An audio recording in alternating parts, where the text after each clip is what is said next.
Thank you so much for your time. Really, really appreciate it. Oh, you're welcome. So we'll just start with, just tell me a bit about what it is that you provide and who you provide it to. Well, I mostly work with small businesses and sort of large community organisations to provide marketing strategy, social media training, marketing training. So really just teaching people how to use social media and how to use marketing to promote whatever it is that they're doing. So I work with anyone from startup to larger organisations. I try to stay small. I really love focusing on regional areas, businesses in regional areas, because that's something I'm really passionate about. Having worked in big agencies in Melbourne and stuff, and knowing how that world is, it's quite inaccessible to regional businesses. And the other thing that I really love about working with regional businesses is that if you help one, then you help all. I always say that that every business in a small town has kind of a responsibility for tourism in a way. If you can bring people into your store, then it's likely that they'll go and get a coffee or eat something or go and, I don't know, do an activity nearby. Yeah. But so I have that pull to regional areas for those two reasons. One is to kind of grow that local economy. And the other is to provide a service that is of high value, but not as inaccessible as working with a city agency who has absolutely no idea what it's like being in a regional area. Before you started McInerney, what would have been some of the struggles that you faced coming into your own? Yeah. And how did you overcome them? Yeah. I've been working in ad agencies for a very long time. So I started in about 95, probably about the year you were born.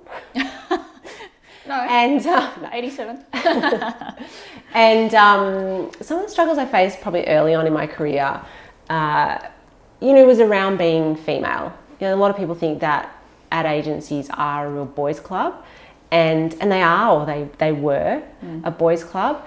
But interestingly, the biggest struggles, the biggest pushback that I ever got was from women. Women bosses, women above me who I guess kind of had this sense of, well, I struggled to get here, so you should struggle to get here. Like an initiation process type thing. Yeah, really, there was a lot of that. I would say that's probably the biggest struggle that I overcame, How did you overcome it?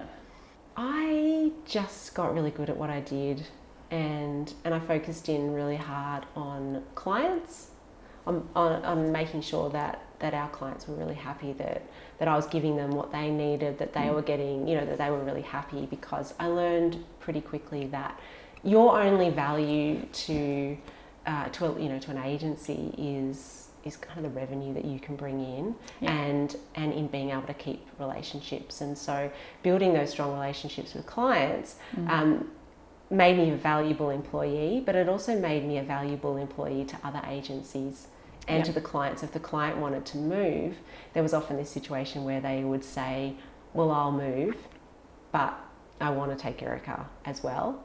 Not that I really played into any of that, but yeah. So what would have planted the seed then from working from other agencies into creating McInerney? What planted the seed? We moved here 10 years ago. And to be honest, we moved here mainly so that I could get out of advertising. So I had my first child in 2009, and I was general manager of an agency at the time. And when I went back to work, I just found it was hard. My priorities had shifted. I certainly didn't have as much time and as much energy to devote to work. And we started to talk about, well, what does it look like? What does our life look like if I'm not working in advertising? My husband was working for a really big not-for-profit at the time. Okay. So we moved here in 2011 when I was pregnant with my son.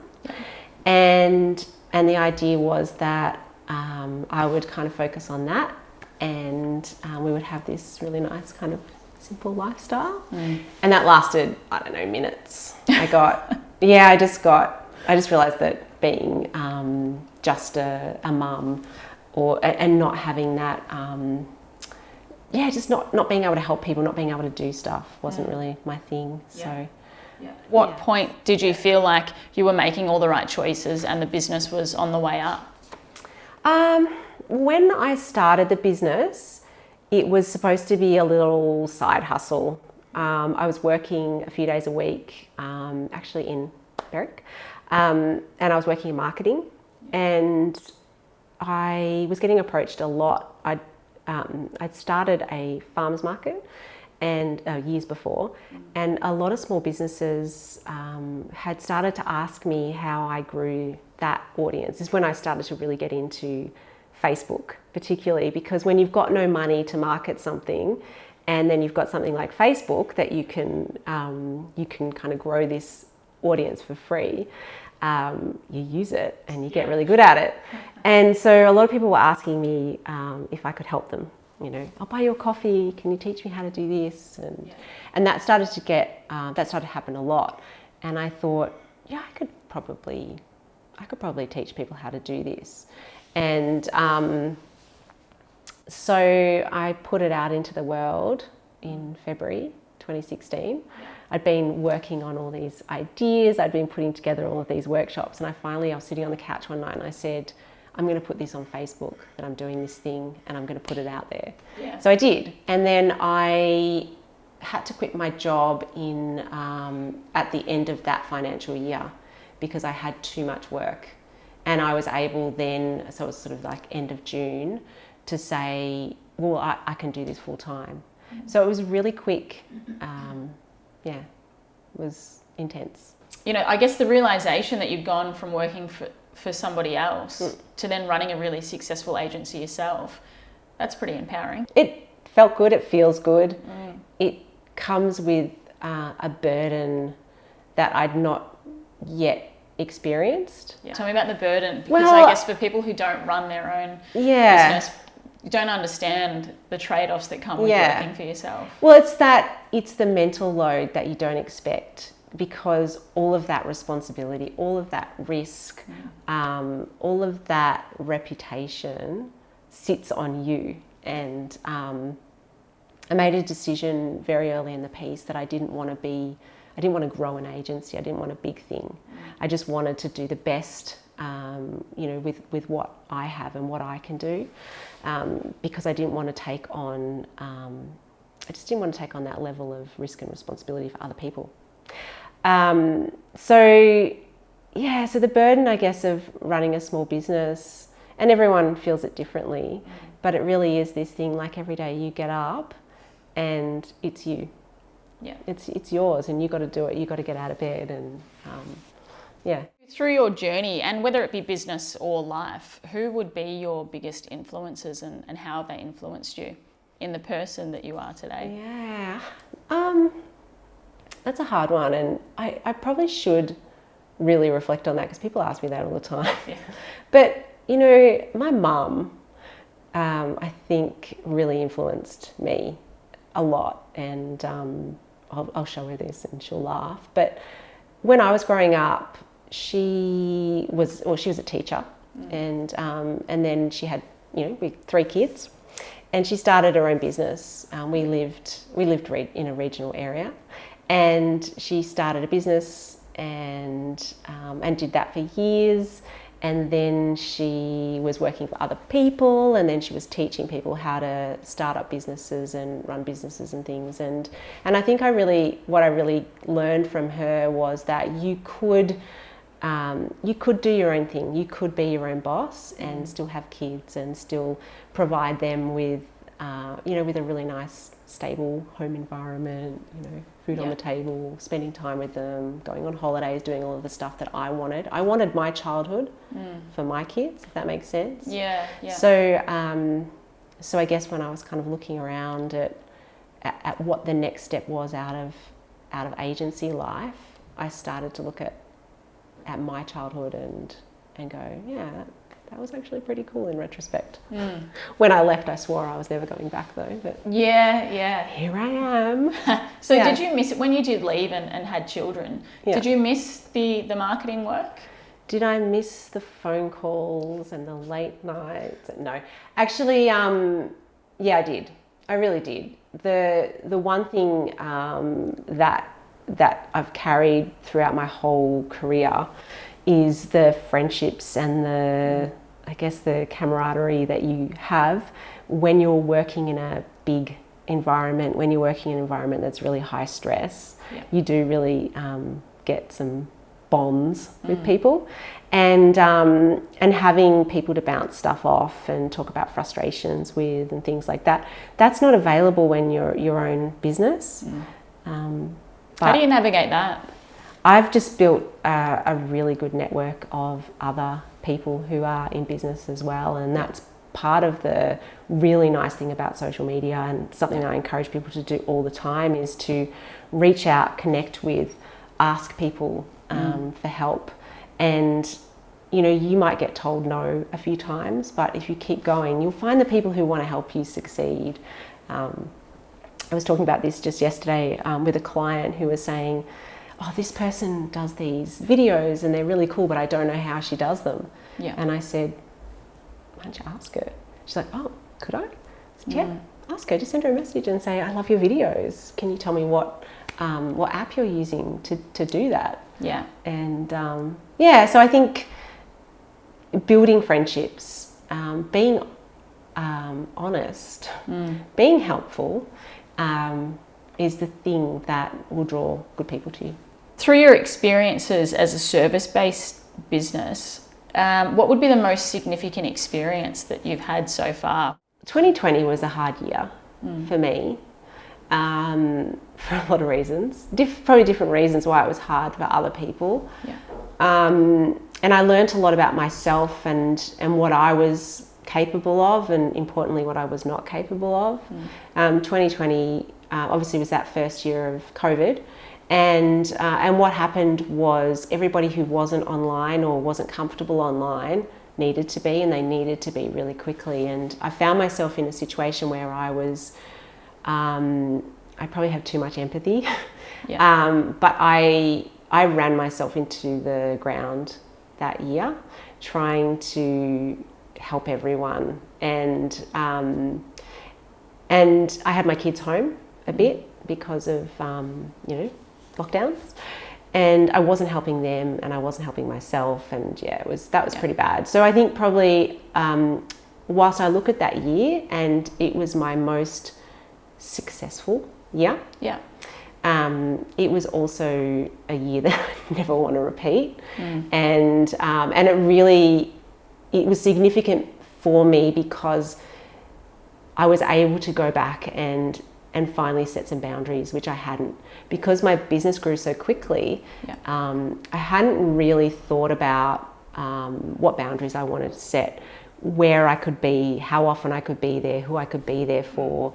And so coming into 2021, I had to, I took a big chunk of time off, and I came back into 2021 completely different and better. Just a lot better. Yeah. I mean, probably for yourself and for your clients. Absolutely. Absolutely. Mm. Towards the end of 2020, I just was really, I was stuffed. Yeah. I think I was even making sense by the end of it. Yeah, for sure. The Stitch Untitled slogan, not for the faint-hearted. Yes. How do you vibe with that? What does that mean to you and your business? I love it.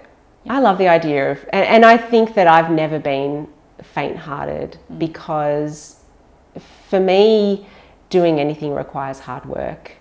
If a client comes to me, if someone comes to me and they're looking for an easy way out, or they're looking for a silver bullet, or they want to achieve really massive, really quick success with this stuff, I don't vibe with them, because it's hard work. Years ago maybe it wasn't as hard to make it, I guess, in social media sense, but I honestly think that hard work and effort and knowing yourself knowing your customers, knowing your clients, knowing where you want to be, and having that sort of purpose and that drive is important in any industry that you're in. So yeah. True, very true.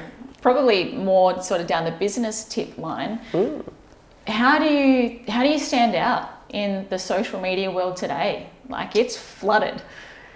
How do I stand out? How do you stand out? How does anyone? Yeah.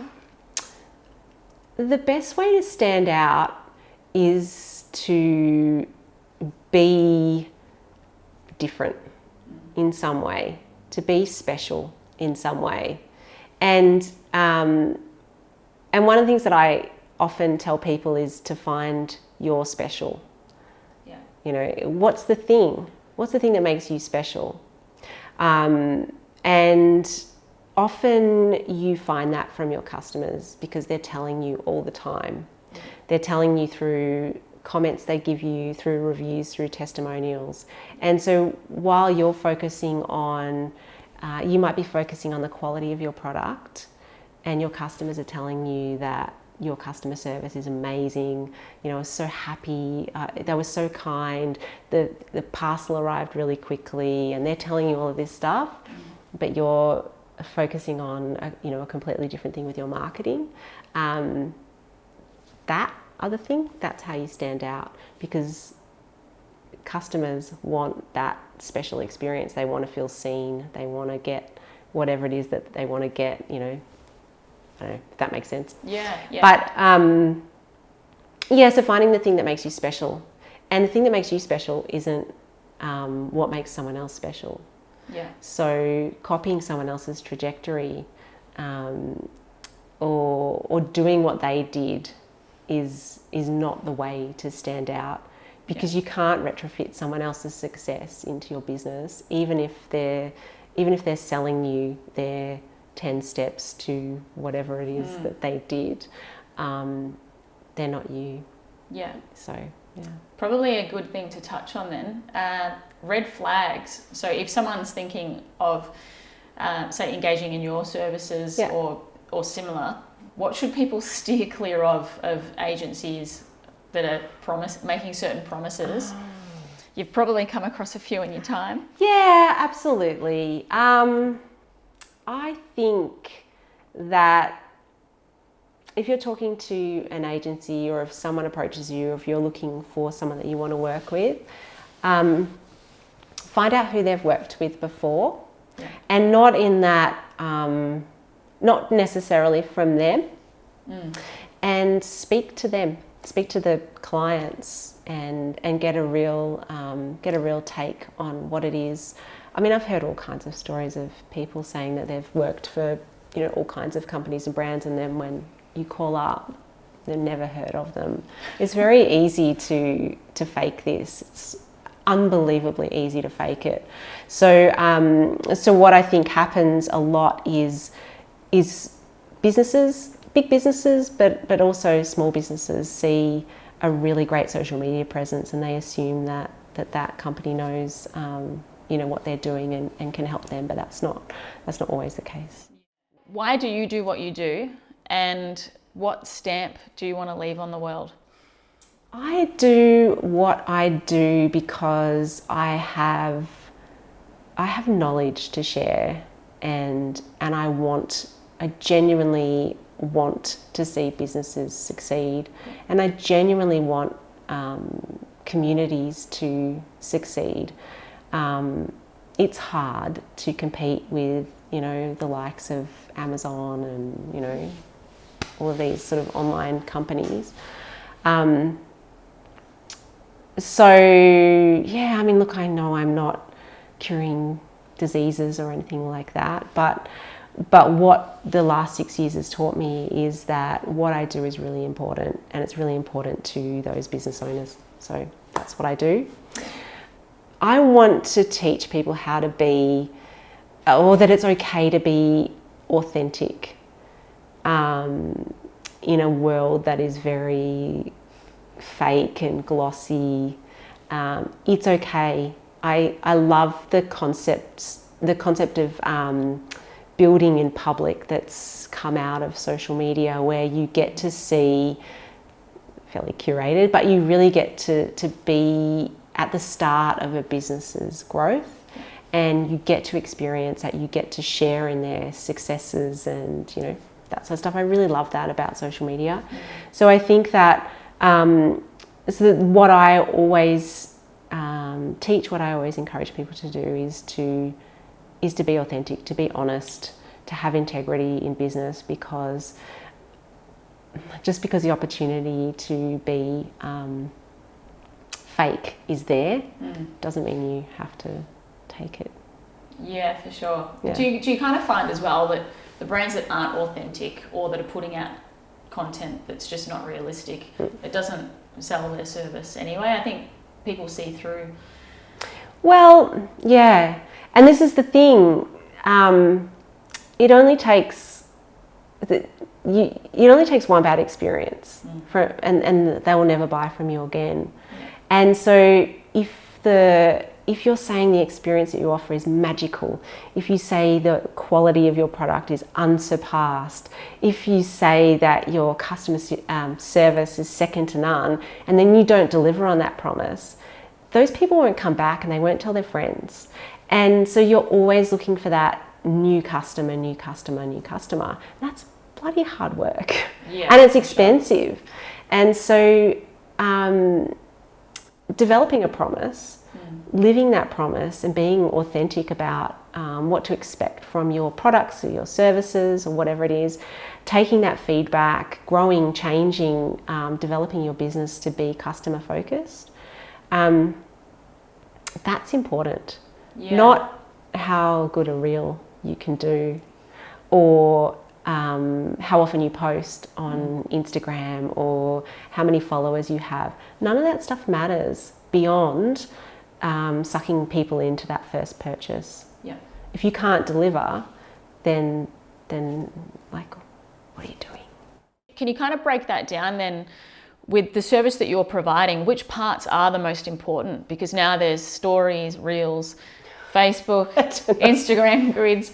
I mean, if someone was to knock on your door, where do they start? In what direction do you point them? Well, that's a really hard question because I'm not one of those people who has any hard and fast rules. Yeah. So because I'm academically trained and have experience and have worked with a lot of businesses, what I know is that everybody has a completely different audience, a completely different set of customers, and it also depends where you are in that journey. Are you in the awareness stage? Are you in the growth stage? Are you in the decline stage of your business? Like where are you? So where do you start is where your audience is, and where you can deliver the most value to them, but also to your business. So if everybody's talking about reels, right? Everybody's talking about reels, and there's a lot of people saying you have to do reels, but you know that's coming from Instagram. Yeah. And Instagram's objective is to make TikTok go bye-bye. So they're competing with TikTok. They're monetizing creators. They're encouraging reels and giving reels a higher visibility in the feed for their own gain, right? Yeah. So if you're a small business owner and you're making reels that make you look like that are silly, that don't have anything to do with your customers, that don't really have anything to do with your product, you're just doing it because people are saying you should do reels, then that is potentially harmful. Quite a lot of people will ask me, you know, how can I do reels? Reels are the big thing. I should be doing reels. Or people have told me, or I've read that I should be posting this many times a day. Is that true? And you know, people have said that I should use this many hashtags. Is that true? So I get all of these kind of general questions because there's a lot of general advice out there, and what I never provide those real sort of sweeping general statements for a very good reason. One is that every single business is different. Every single business has a unique set of circumstances, a unique set of clients or customers. And every single social media account has a unique set of followers who have, all kinds of different things that make them different. How often they're in there, what else they're looking at, all of that stuff. So when you look at something like Reels, you have to understand where this push is coming from. And it's coming from the top. It's coming from Instagram. Instagram created Reels to compete with TikTok. And they're pushing, they're monetizing creators. They're encouraging people to create more Reels, good Reels. And if you create Reels, then there's more chance you're going to be shown in discovery. So there's all of these things happening with Reels, which is good sometimes. But it's not necessarily something that every business is going to be good at. It's not necessarily something that every business should be doing. Because there's so much potential to do it badly. And also I don't think that people really understand the value of the audience that they already have. And so if somebody comes to me just out of the blue and wants to work with me, I always look at their business completely objectively. Who are they? What do they sell? What assets do they already have? What are they good at? Who are their customers? Where are their customers? All of that stuff. It doesn't matter what size business you are. Marketing matters.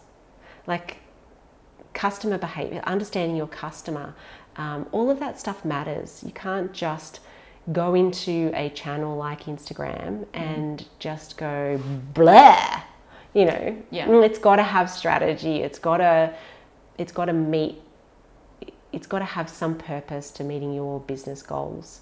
And so something I repeat a lot is social media is a tool. It's a tool that you can use to market your products or services, but it's not a magic bullet. It's not the only place that you should be using, and it's certainly not a place that you should be doing what everybody else does, or So you would say then it's crucial to maintain your own identity. Which that's a job on its own. I mean, have you been addicted to scrolling through Reels for a solid hour? Sometimes.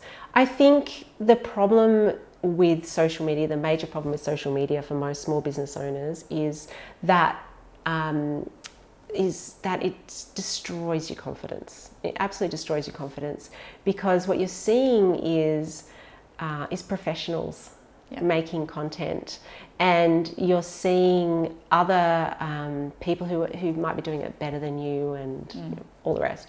And so spending a lot of time in that space can be really harmful. What you should do is you should develop your own strategy and your own set of content ideas.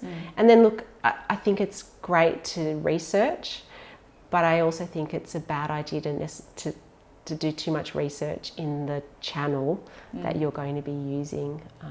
And I think I said very recently, yesterday, in something that that you should really separate your content creation from your research, so that when you sit down to create something, it's not after spending an hour in Reels, because you'll just freeze. Do you find as well, too much research, you tend to lose your own brand identity as well, because you're just consumed by everybody else's? And look, that's one of the things that's been really interesting about this kind of rise of Reels, because it actually encourages people to copy other people. And it's such a weird thing. It runs so contrary to decades and decades of marketing and advertising and what we know about the way that people buy. And none of that's changed. People are still people doing people-y things It's just that we have these new communication channels. And so whilst reels are entertaining and they're really repetitive, so it's just, if you want to use them as a business and not a creator, there's a big difference between a creator or an influencer who is getting monetized for, you know. If you want to use it as a business, why would you do what everyone else is doing? Yeah, you know, good point. It just doesn't make any sense to me. Yeah. You should be using it in a way that suits your business, that suits your customers. Completely agree. Thank you so much for your time, Erika. Thank you for having me. Anytime. Yeah. We could talk about this all day. I know, I could, I do.